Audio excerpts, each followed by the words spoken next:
I must say, and good discussions. But I think we are running short of time, so I'll quickly start. I have no financial interest. Now, as we all know this, we are all in this session because it is the era of laser precision in everything.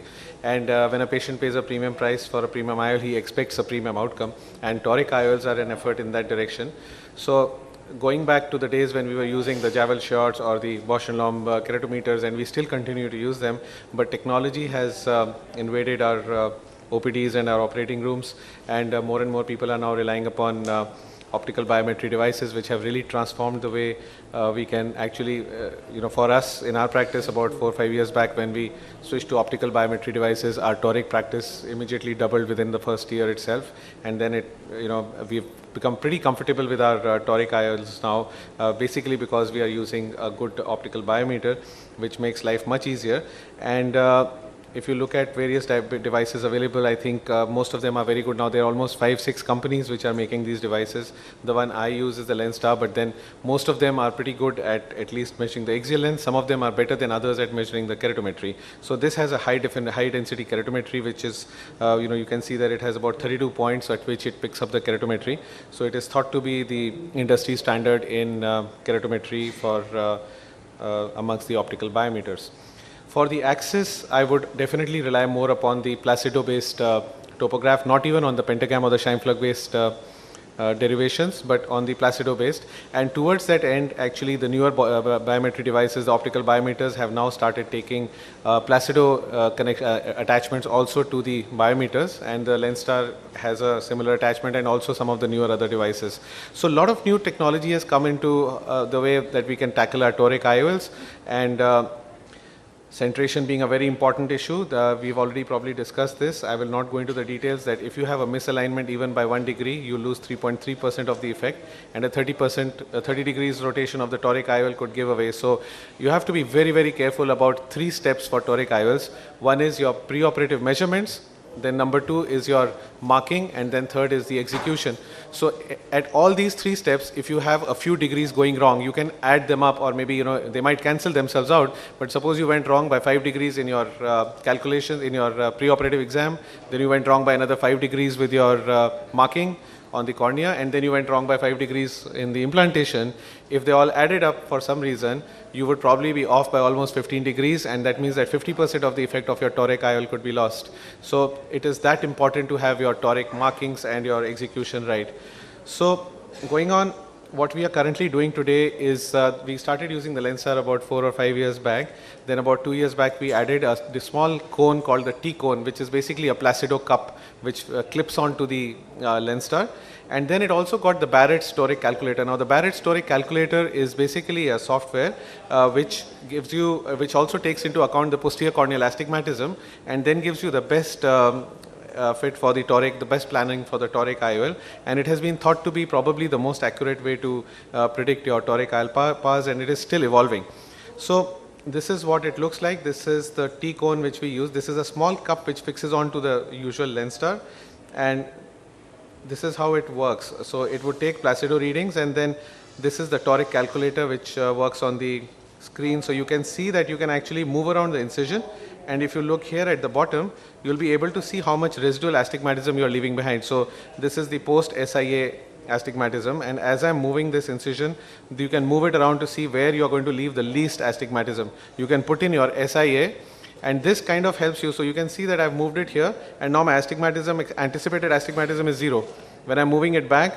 So you can actually play around the implantation of the toric IOL axis and your incisions, and you can kind of find the best fit for a particular, and it will also predict the model. For example, if you move it to the steep meridian, it will go on to the higher, it will go on to the lower level of the toric, for example, to a T4, and if you take it to the flatter meridian, it will take you to a T5, and it will give you what kind of combinations you can use. So it comes out really cool and makes life much easier. This is a printout which you get, and this is how it comes out. It shows you the incision, it shows you the axis, so you don't have to actually go to the software of the individual companies, because this will give you readings for most of these, and it will also give you the residual astigmatism at the bottom. It's showing as 0. It may not turn out to be 0 eventually, but it at least comes close to what you are trying to get. Now beyond this, we also get this printout which you can carry to the OT. Now what this does is, I also take these printouts, but then I also have this available on an iPad. So you can see these limbal vessels over here. So suppose you don't want to mark your patient preoperatively on the slit lamp. What you can do is you have these axes available on this overlay, and you can mark out your vessels, and actually intraoperatively you can mark out the axis right on the table under the microscope. So this can be another kind of use. It's not like the one which is advocated, but then we have, in emergency we've used this. Sometimes our Virion breaks down, our Virion guidance system, which I'm just going to show you, and then this becomes very useful. So gone from the time that we used to mark our patients like this and like this, we are now using the Virion image guidance system, which basically has 3 modules. One is the measurement module, which will take the high quality image of the eye and give you the keratometries, the limbus position, and several other things. And then this data is transferred onto your microscope and in the OT. So we are using Virion for almost all our patients preoperatively, including with the Lenstar. And then we operate all our patients using the Virion, whether we are doing a toric or not. So this is how it looks once it goes to the microscope. The surgeon has a view where he will get this overlay on the eye. So you can plan your incisions. As you can see that I'm making my incisions for the, even for the paracentesis, you have these marks. You can program it to give you the place where you want it, and then this is the main port, and this becomes much easier to perform, and it's much more accurate, because in manual markings you can go wrong, as I said, by 5 or 10 degrees. Here there is no transmission error, because what the machine has measured in the OPD in the sitting position is being translated here using the limbal vessels. And then it has this Rexis guide, which again is quite useful. I set it at 5.2, and then I run my Rexis just inside this marking so that I get about a 5 millimeter Rexis. And while I may not always get the perfect Rexis, but it comes pretty good, and you can actually have a fair idea of how you are making it. Now the surgery of course would be a routine surgery, but let's see, when we have to implant the lens, it again becomes quite useful to actually put in the lens. And I do a hydroimplantation like Harshul, and I've been doing it for several years now, and I think for toric IOLs it is absolutely ideal. There is no trapped viscoelastic. So this is the toric overlay which is coming into the surgeon's eyepiece, and you don't need to have any manual marks really, and you can actually immediately align your lens and have it right in place. So you can see that the marks are now perfectly aligned, and it becomes very, very nice to have your toric lens well calculated and well executed. Now there are fallacies to the system, as you'll see here. It's not fail proof, and then we had to improvise to overcome that as well. You'll see here now that the axis is jumping around, because the limbal vessels, sometimes if they get chemosed or if there are hemorrhages, it happens maybe 1 out of 50 or 100 patients, but you can see now that the axis is coming off. What I did was I marked the axis, because I was seeing that occasionally I would notice a shift in the axis of the Virion. So I started marking manually. I'll show you how I was marking it.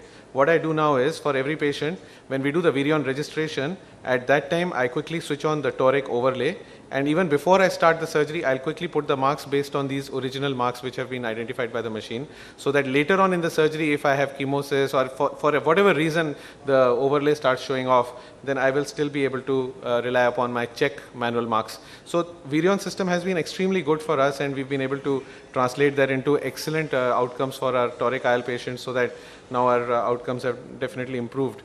And coming on to my last slides, you can actually use new technology to, these are pictures taken of the post-op patients on the slit lamp using an iPhone, and you can see the toric marks quite nicely. This patient also has a primary posterior rexis, as you can make out. This was a pediatric cataract, about 9 years old child, where we had done this procedure.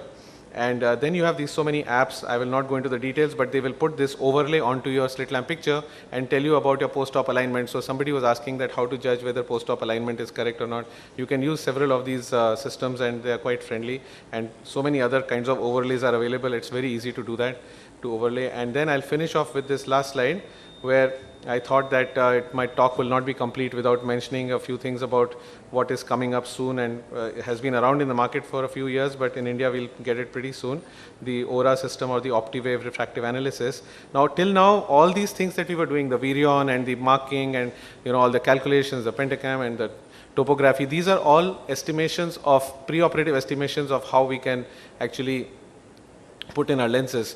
But with the ORA, what basically happens is that it is basically intraoperative aberrometry, which will tell you the exact, at the time after the lens has been out, the cataract is out, and you're going to implant the lens, you will get the immediate measurement from the real-time measurement from the patient's aphakic eye of the lens required. So it will give you the exact power of the refractive power of the lens as well as the toricity if it is required, and you have to maintain an inventory of all these lenses, and then you can implant the exact lens on the exact meridian, and then you can check it intraoperatively whether there is any residual astigmatism left. So this has been thought to be the way to go, and they have a huge database, so it's a real-time connection to the server which is sitting in the US, and when you implant these, the machine will quickly communicate with the server and give you can rely upon the few thousand patients database which they are maintaining to predict whether you're going to get a perfect outcome. And I think they had one or two demo machines were put up in India, but there were some problems integrating it with the microscopes, so they've probably gone back and they'll come out soon again. I think this will be useful. I don't know whether it will be much more effective than what we currently do, because we are already doing quite well. So it'll have to be actually much better than what we are doing to actually make a difference to our surgery. And then of course the cost involved we have to look at. With that, I think I'll summarize, and I think it's easy to summarize that technology is helping us a lot.